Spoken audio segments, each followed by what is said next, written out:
special episode of the Square and Compass podcast.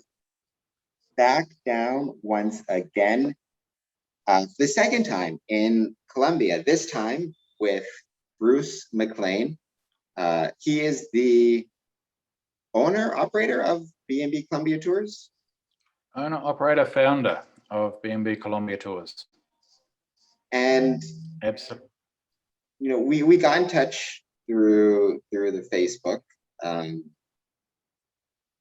When I saw, you were interested in being on a podcast and that you were a tour operator, that definitely got me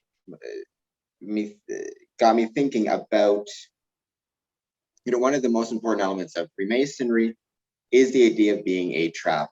And, Masons are encouraged to travel as much as possible. Part of that is visiting Masonic lodges and Masonic temples, but part of that is just traveling to see the world. From your end, what is it that got you, interested in founding a tour company? And also, why do you think, what is it about touring and travel that made you want to, take on, I have no idea how much work it is, a lot of work, though, I have no doubt, in, founding a tour company and putting yourself on the line in that way to own your own business in even before COVID, a challenging industry, to say the least. Well, first, thank you for having me on the show. What can I say to start with? When I first came here, 2009. I'm from New Zealand, lived in Australia for 16, 17 odd years. Came to Colombia to visit my sister, who's actually a missionary here. So I was in Bogota and got to see a lot of the country for around about 3 months.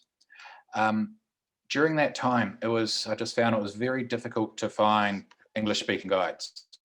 So it was like, back then it was like, oh, there's an idea. Because I've always had my own business. I've had a cafe, and I've always been in hospitality and that sort of thing in Australia and in New Zealand as well. So I also met a girl, which is one of the reasons why I ended up moving here permanently. She actually went to live with me in Australia, and we got married, and then we took many visits here, and I just was able to see more of the country every time. I more or less fell in love with every different location. Here it's just such a great variety of everything. You may know, it's the second most diverse. My Spanish and English just gets mixed up right now, and all of a sudden, all the words go. Second most diverse country in the world after Brazil, per square foot or meter, whichever way you want to measure it. It's easily got the most of everything. It's got the most variety of birds as it is. It's got amazing culture. There's 50 different states here. They've got 30 different states here.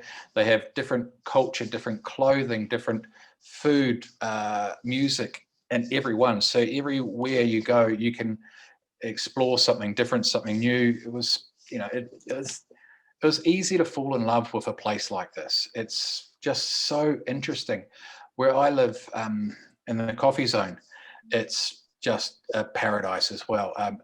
I can see from here, we've got palm trees, all sorts of palm trees, different trees. We've got plantations of coffee, cacao, pineapples, sugar cane.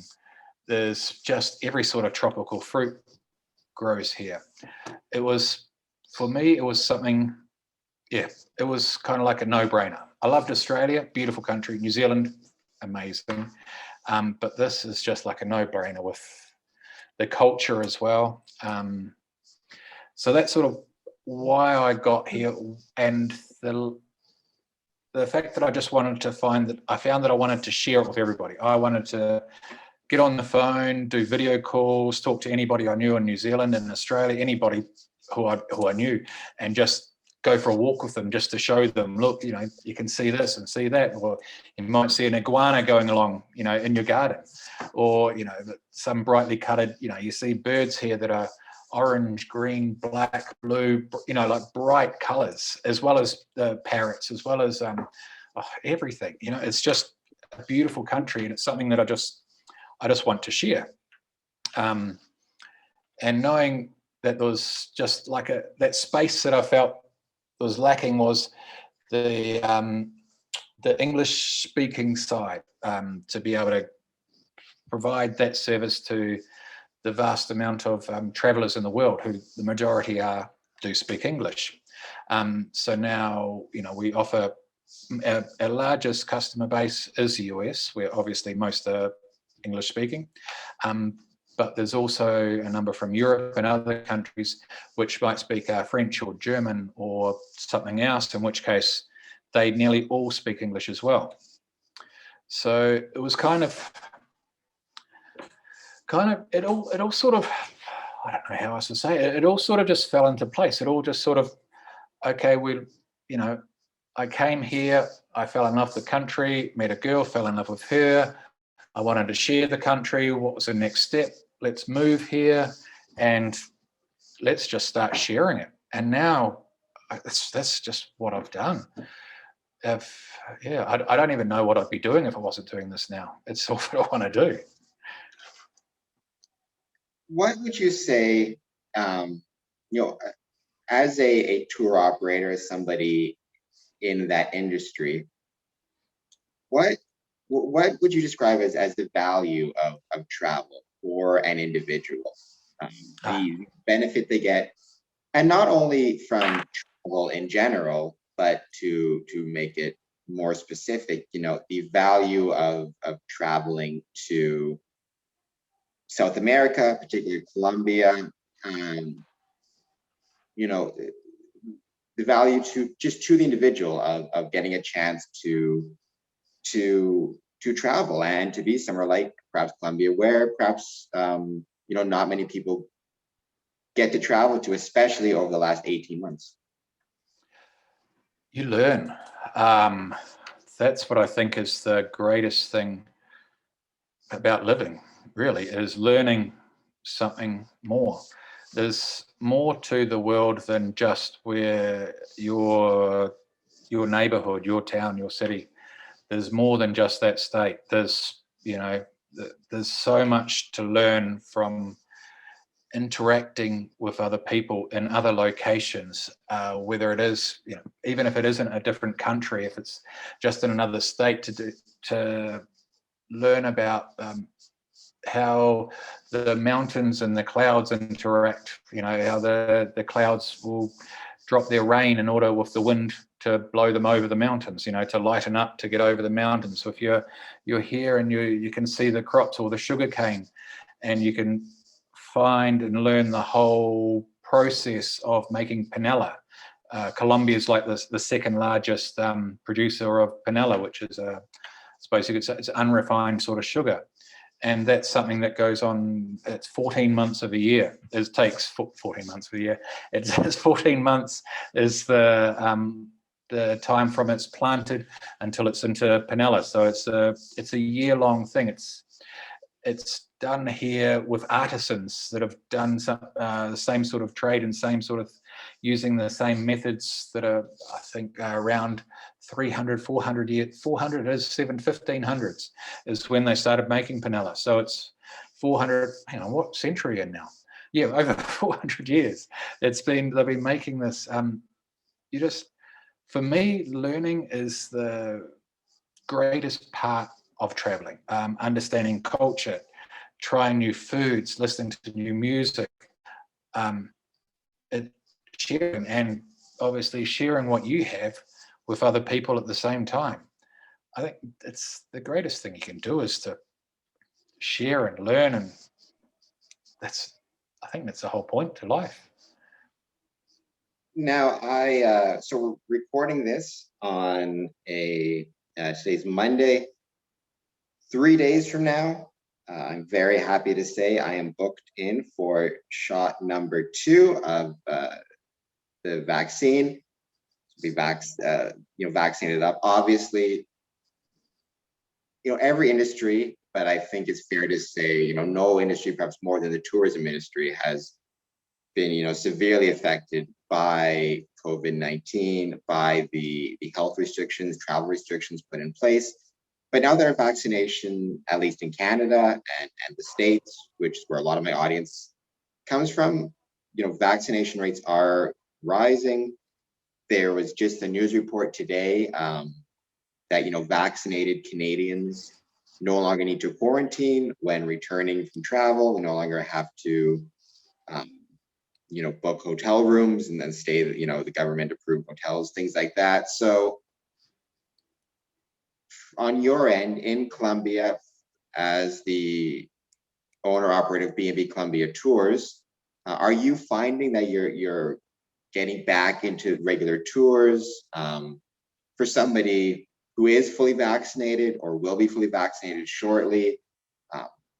Are they able to take part in the tours and travel to Colombia? Just what are how is your company and more generally you find the industry kind of rebounding as we steadily get those vaccination rates up? Well, you're correct. As everywhere, it was devastating here. Everything more or less stopped. Tourism has stopped for a very long time. It's very slowly starting to pick up now. We're slowly getting it. To Sorry? interrupt, what was the in terms of the local economy? This is just a guess. I could be wrong, but my assumption, because it's such a beautiful country, just based on the information you sent me, I'm guessing tourism was probably a pretty big part of the Colombian economy. Yes. From I'm going to say 2009 as well, I believe it is. It's more or less been increasing by double digits, the percentage of tourism coming to Colombia. So it's just increasing. Some years, I think after 2016 peace accord, I think it increased 20% or 22%.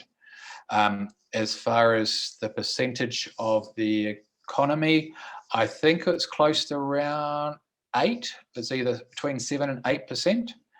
So it's a big chunk. And with that just stopping, it's hurt everybody.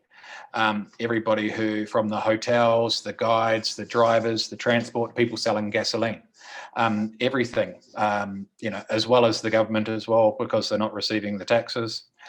So it's been devastating for them, absolutely, for all of us, for myself included. I don't know if, I know many operators who unfortunately didn't make it through. I know a number of transport owners who had to sell their cars, that sort of things. But it's been very tough, very, very tough for many people. But, luckily it is very slowly turning around now. And of course, with the vaccine rates going up so much in the Western world, like in the US and in Canada, and is our main, and Canada, I should say. US and Canada are our main English-speaking visitors, I should say. So the fact that there are a lot of vaccines there, I think it might be up to 37% in the US. I'm not sure what percentage it is in Canada yet, just now, but I believe it's not far behind if it's not above. With that, I would definitely say it's the time to start looking. It's the time to start traveling. Even if you don't decide to come to Colombia, there are many, many countries, many places you could go that would absolutely, that need the tourism to rebound. We can't just rely on domestic tourism because the domestic economy, they don't have as much the domestic don't have as much money to travel and to invest in the nicer hotels and to invest in a guided tour. They'll look on Wikipedia and find out where to go, as opposed to somebody who's coming from the US or Canada who has got that the dollar is worth so much more there compared to the peso. So I think that makes a big difference. A dollar in the US, or Canada, it just goes so far, so much further here. So you can enjoy so much more here.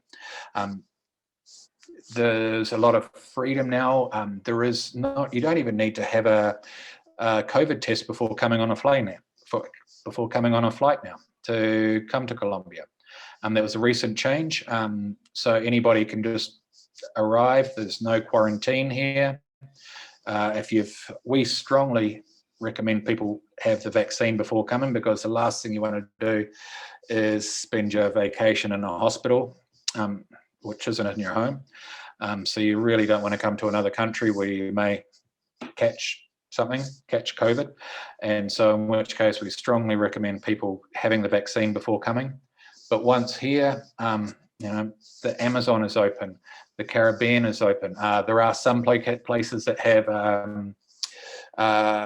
toque de queda, which is, sorry, in English, it's a curfew, night curfew. That's where the percentages of the ICUs are quite full in the hospitals. And so to curve that, to get the rate down, they're putting a curfew on in a number of places at a certain time. I think in Cartagena, I think it's 10 o'clock, it might be 11 o'clock now at night. So, and the idea behind it is that people get to their hotel room or get home around about that time or a bit before. And because after that hour, people tend to have a few more drinks and get more relaxed and don't wear a mask. And, the social distancing isn't quite the same. And obviously it's a bit more of a spread of the disease or the virus. But yeah, other than the curfews, there's no real restriction at all now. You can go basically anywhere you like. So the actual, I'll leave a link in the description to this video. So click on the description. But in terms of booking tours, what type of tours does BnB offer? Do you provide tours for both individuals, or if you want to do a group booking? We just primarily like nature-based tours, but just the services that you guys provide both on an individual basis, and I'm always encouraging Masonic lodges to try new things. So who knows? Maybe a group of Masons would want to try traveling down to Colombia, take part in a tour. Absolutely, they'll be more than welcome to come.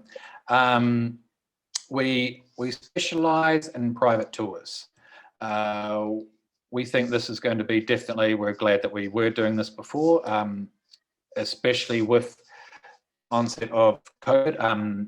Now we feel that people are feel more comfortable traveling in small groups or friends, family, that sort of thing.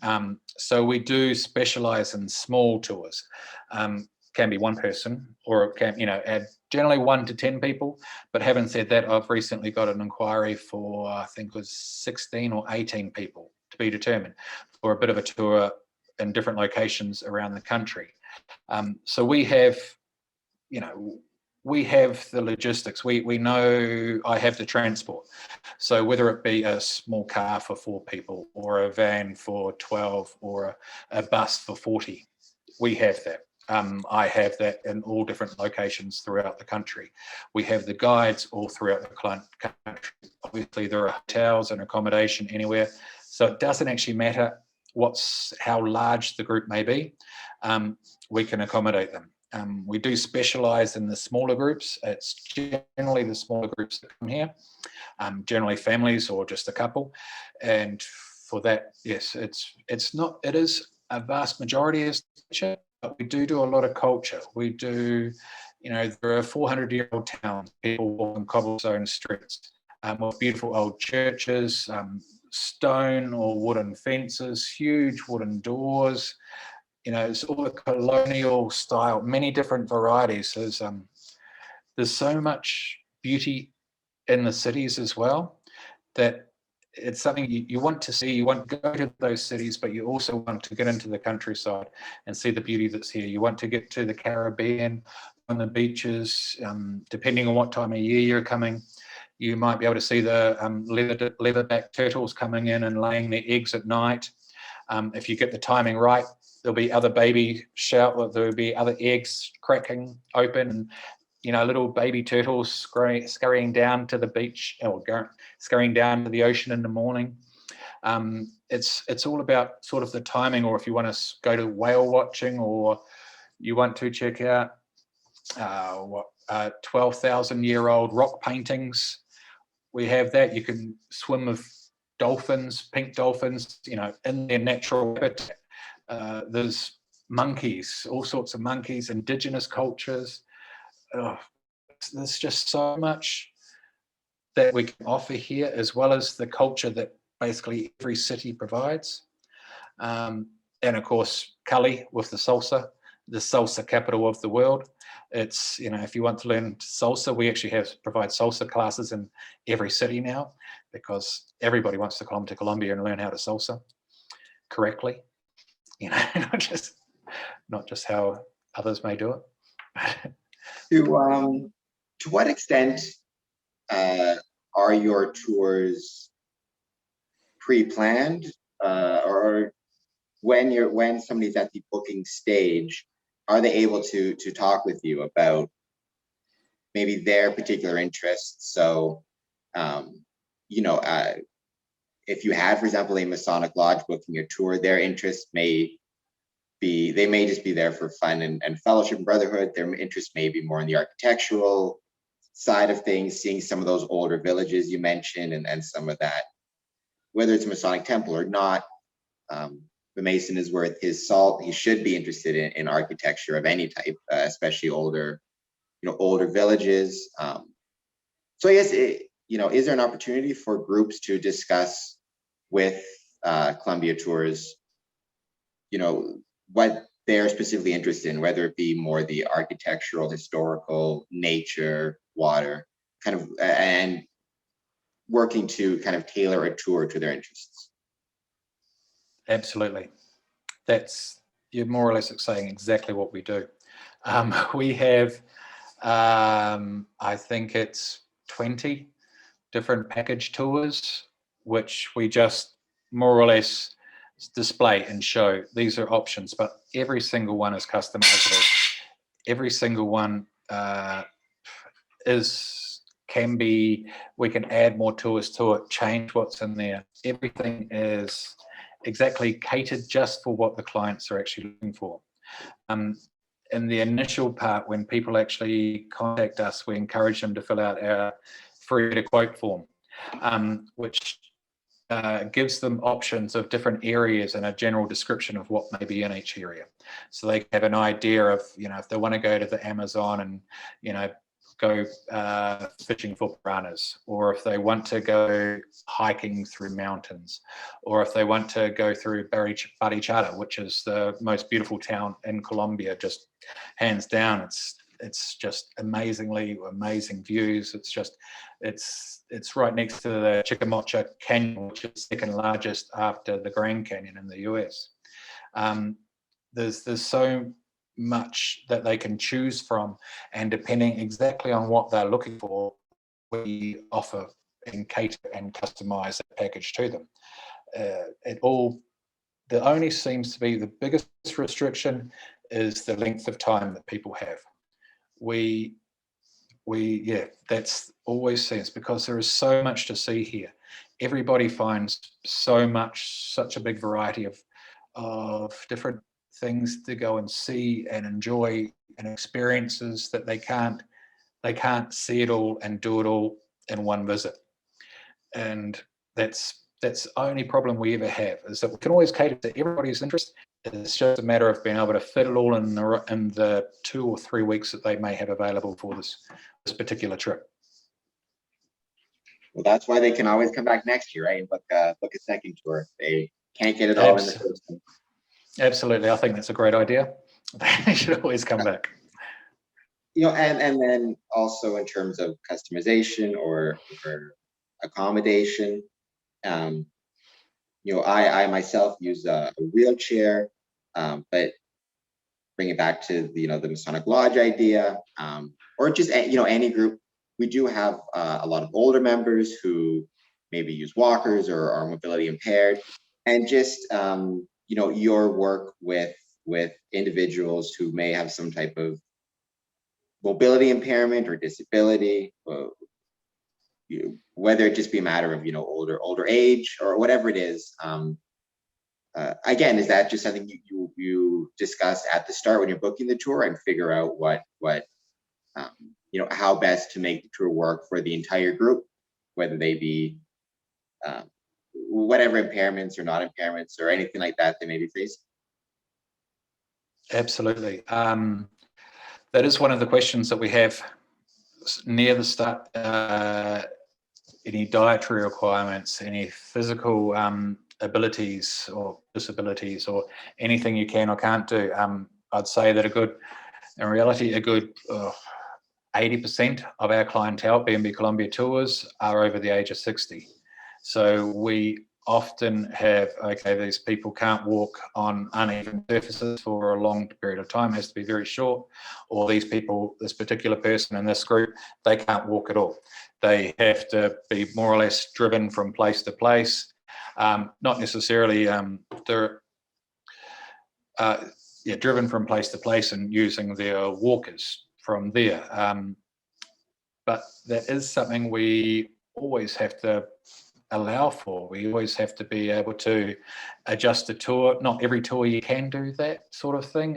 It's difficult if you were in a wheelchair going into the beach to go and to watch those turtles laying the eggs, but you can still do it from the road, just not quite as enjoyable. But there are different tours that for different people's interests. But we do try to cater for everybody. Unfortunately, we can't cater for everybody, unfortunately, in every tour, I should say, in every location, especially being a not quite the wealthiest country in the world, doesn't necessarily have the best access to many locations. Hiking through the Amazon, I could think of as one. A lot of people aren't able to do that. So it might be on their list of things they want to do, but we can't really accommodate for that because the paths just aren't flat. They aren't well maintained. Well, I assume it's like you said at the start, right? It's just the type of thing where so long as you discuss these things at the booking stage, right? There's always a way. There's always a way to figure out.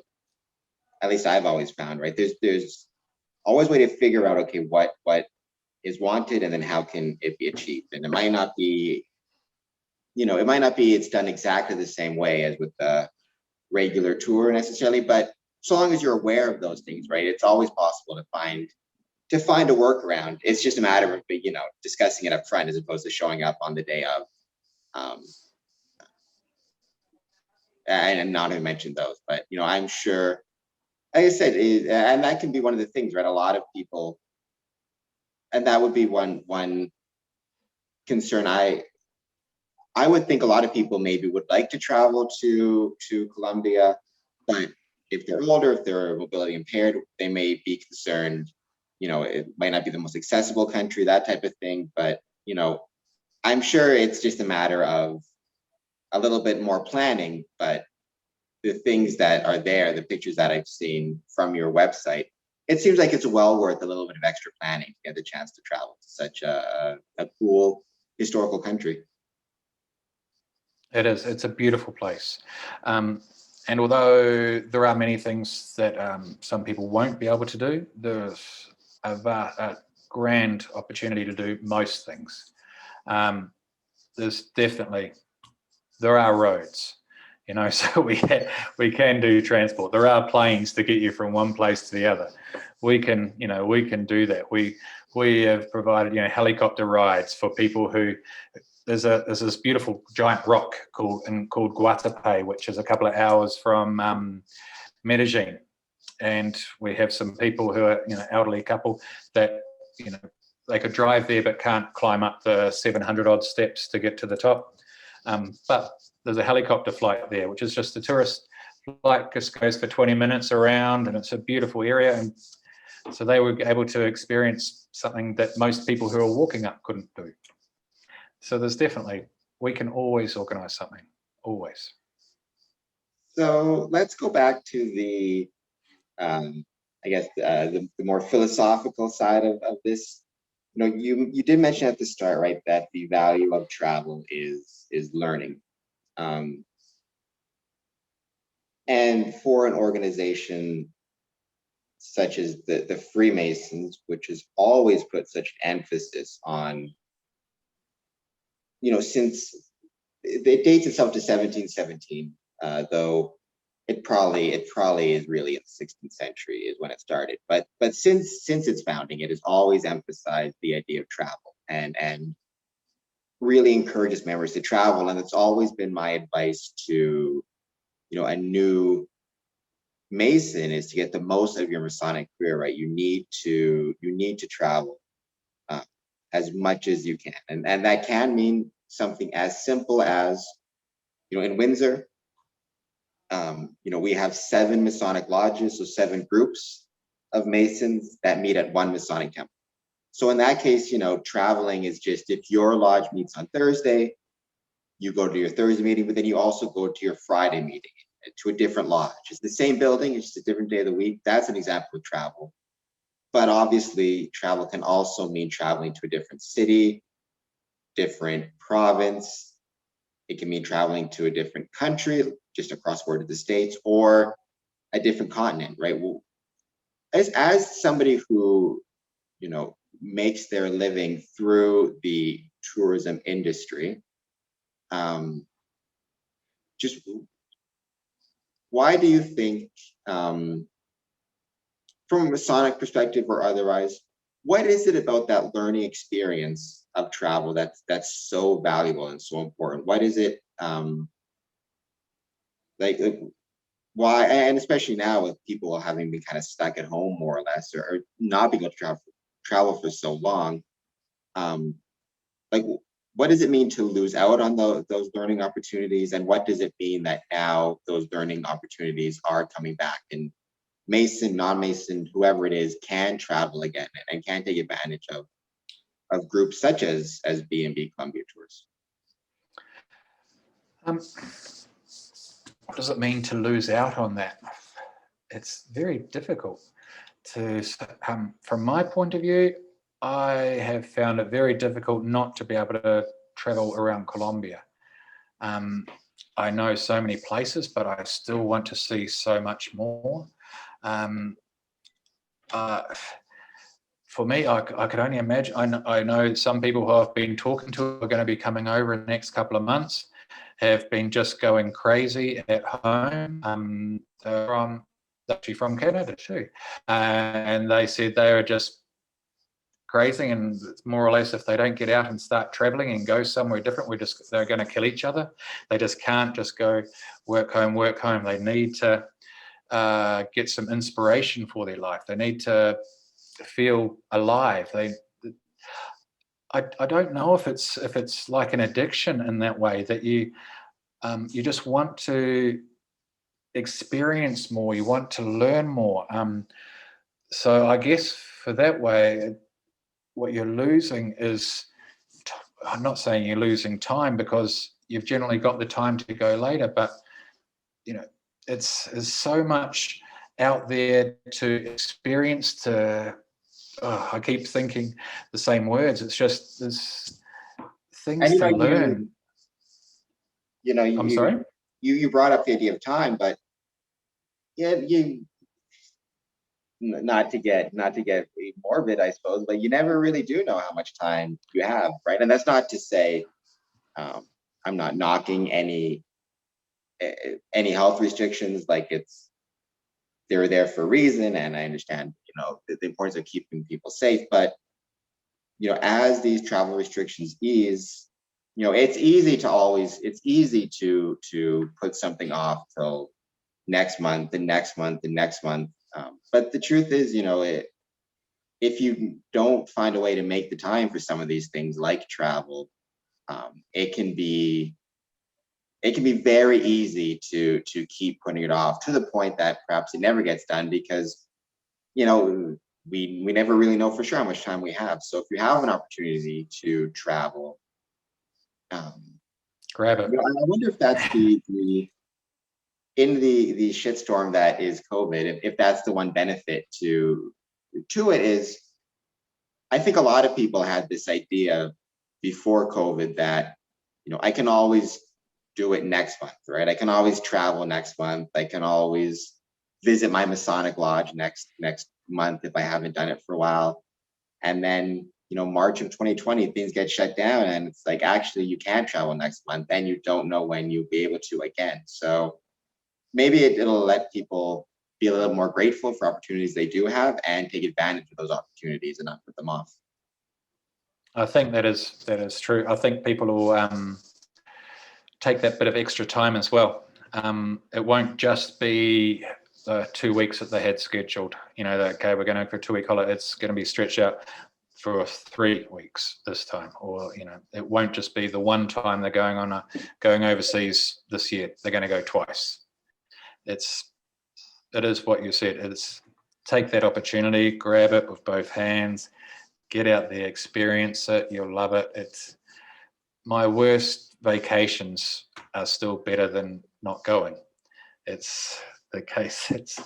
I'm always experienced, and it is a Colombian saying, which is it's always the journey, not the actual destination. So the whole experience of getting there and getting back, and that's so very important to your life, to growing as a person as well. Yeah, I agree completely, and I think that's probably why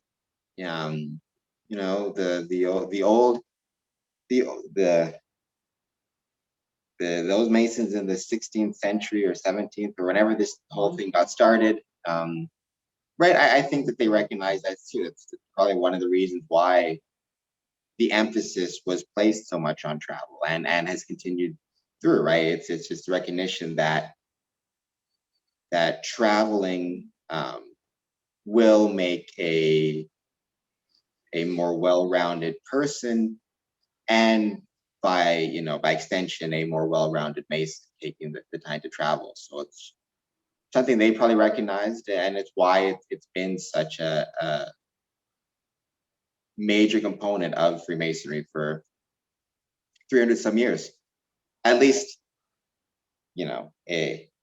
Maybe not practiced as much as it should be, but it's always encouraged. And hopefully, my hope is as vaccination rates go up, as restrictions ease, just like I said, people recognize you might not always have the time you think. So take advantage of it. Travels, go to places like Colombia, because knock on wood, hopefully, right? We things keep going the right direction, but you want to take advantage of opportunities when you can.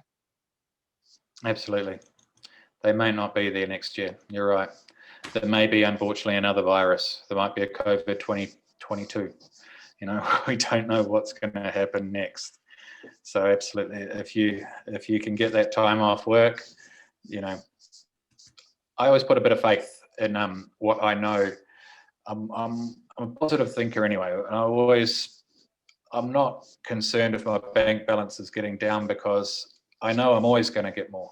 So I'll always get more from somewhere, somehow in the future. So if I'm getting down, if I've got that opportunity to go and do something to enhance my life, or to enhance my, I don't know, maybe my spirituality, maybe just my belief, my learning, my whole everything, just to make life that much more better, to understand another culture, to live, to learn, is I try to take it. Tomorrow, Now, yeah. No, go ahead. go. I was going to say tomorrow is going to be another day, and something else will happen tomorrow, and it's going to be good. But I've got to try and do what I can today. So I would guess, just based on my consumption, that you and I have one thing probably in common. You said you're in the coffee region of Colombia, and I drink a lot of coffee. It's one of my most favorite things in the whole world. So I'm assuming at least a few of the coffee beans that have come my way started off in your neck of the woods. If I ever were to make my way down to Colombia for a tour, maybe with a group or individually or whatever it is, I would love to check out, where my coffee comes from. I don't know if that's possible at all, but I love coffee, so I thought that was really cool when you mentioned that. That is, and absolutely. There's a number of coffee thinkers. A thinker is like a traditional homestead, I suppose you could say, where for generations and generations they've been growing the coffee beans. We take tours, a number of different tours, different cities, different locations, where you learn everything. You'll learn when to grow it, what time of year, what climate. You'll find that some will grow it with cacao as well. So eventually over time, there'll be a slight chocolate flavor to the bean. Others put fruit trees around it, and some in the plantations as well. So there's a bit of a sweetness to it. There's the different altitudes of different acidity. There's so much to learn about it, and we provide those tours where you can, from the seed to the cup, you'll learn it all. We provide the tours where you can actually stay on the finca, waking up to the smell of the coffee. It's wonderful. It was one of my first tours here on a coffee finca, and every morning I'd wake up and they had the fresh cup of coffee just brewing outside my bedroom door, and it was this first smell of the morning. It was like, it's just heaven. But we have that here. There's just so many different. The cacao. My personal favorite right now, I love the coffee tour, is Panela. These factories are called trapiches, which are all small artisan run factories. It's actually law that they can't be big and can't be taken over by a big international manufacturer. So you can do the whole tour where they're cutting the sugar cane, machetes in the field, and they're putting it on the back of a mule on a mixture between a donkey and a horse, to take it to the factory to go and cut it all up, and then they're the juice comes out, then they're boiling it and scooping it up and this liquid boiling hot stuff, and they're just scooping it up and splashing it into the next, and it's just exciting watching it, and this is the sort of thing that you can experience here that you can't experience in first world countries, I suppose, where in reality you'd have to be behind a glass window. You wouldn't be able to get so close to this boiling hot liquid splashing over, and you just, there's a little bit of an element of danger to it. Although nothing of, we're always very careful with our travellers, but absolutely there is the coffee tours, cacao tours. You can go paragliding here. We've got some beautiful locations for paragliding. We've got there's a place, it's called a Mariposario, which is like a butterfly house, and it's beautiful, and you'd be surrounded with like 1,000 butterflies, which are all sorts of colors, blues, browns, it's amazing patterns. It's not just the birds that Colombia is famous for, because there's so many, like where I live here, there's 27 different varieties of hummingbirds alone. And in this region, I think there's something like 340 more or less of actual different birds, different species. And it's like, wow, it's amazing what you can see here in the nature.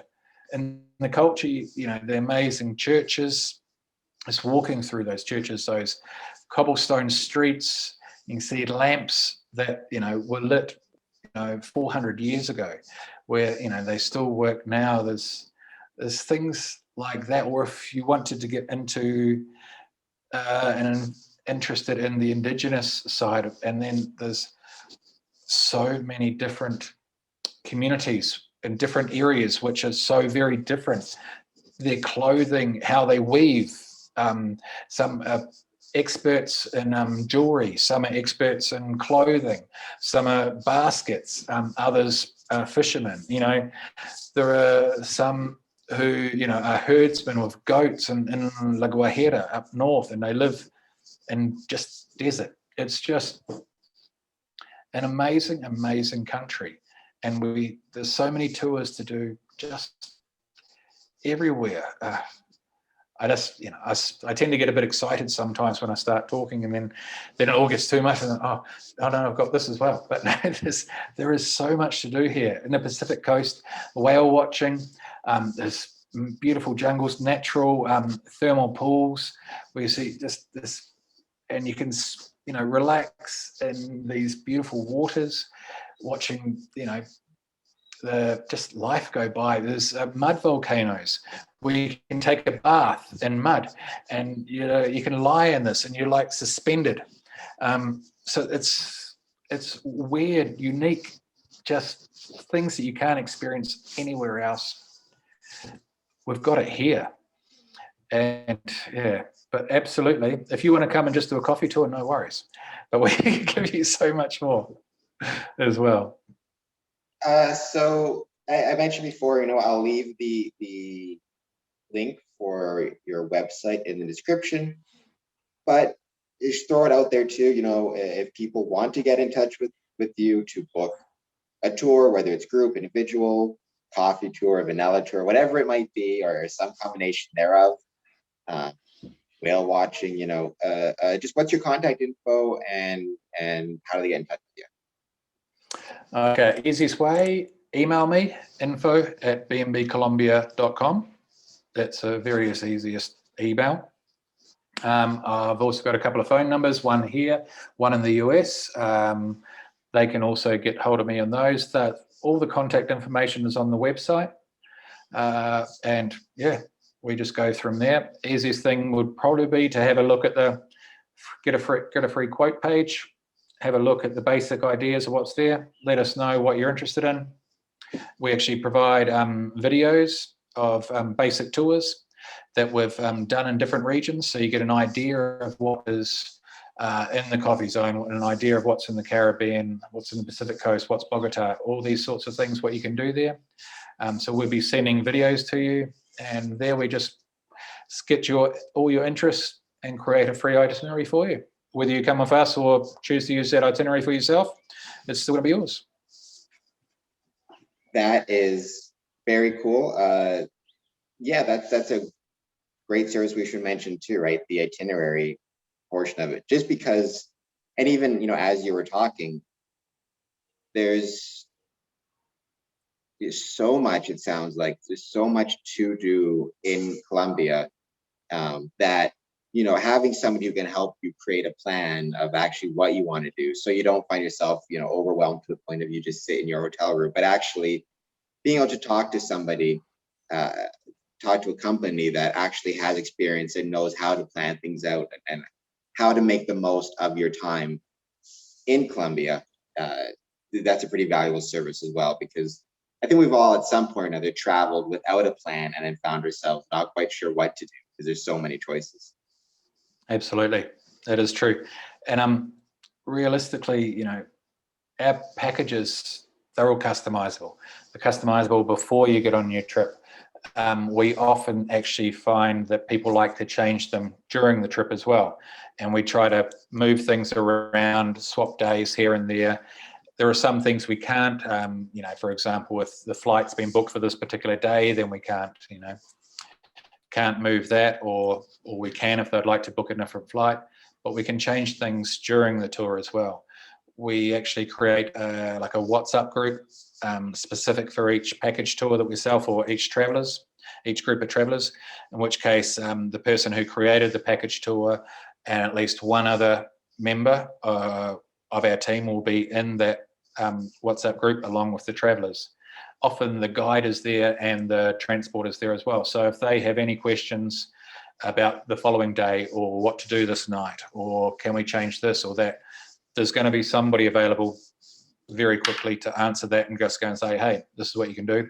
We can do this for you, that for you. You know, we're always going to be here. We're always, our service doesn't end after you make your final payment. Our services, when they're home, they're safe. That's when we're finished with helping.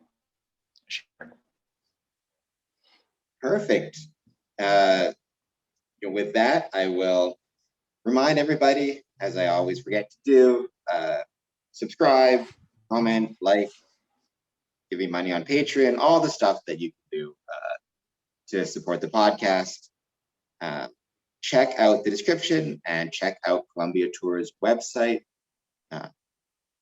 And yeah, I think just what we said is the best place to leave it. You always think that you probably have more time than you do. So as these travel restrictions ease, now is the time to take that trip, start to travel, start to take advantage of opportunities. Because it's easy to put things off. But sometimes you just got to take advantage of chances when they come up, such as the ability to travel again. So Bruce, thank you so much for taking the time all the way from down in Colombia to be on the podcast. Thank you so much for inviting me.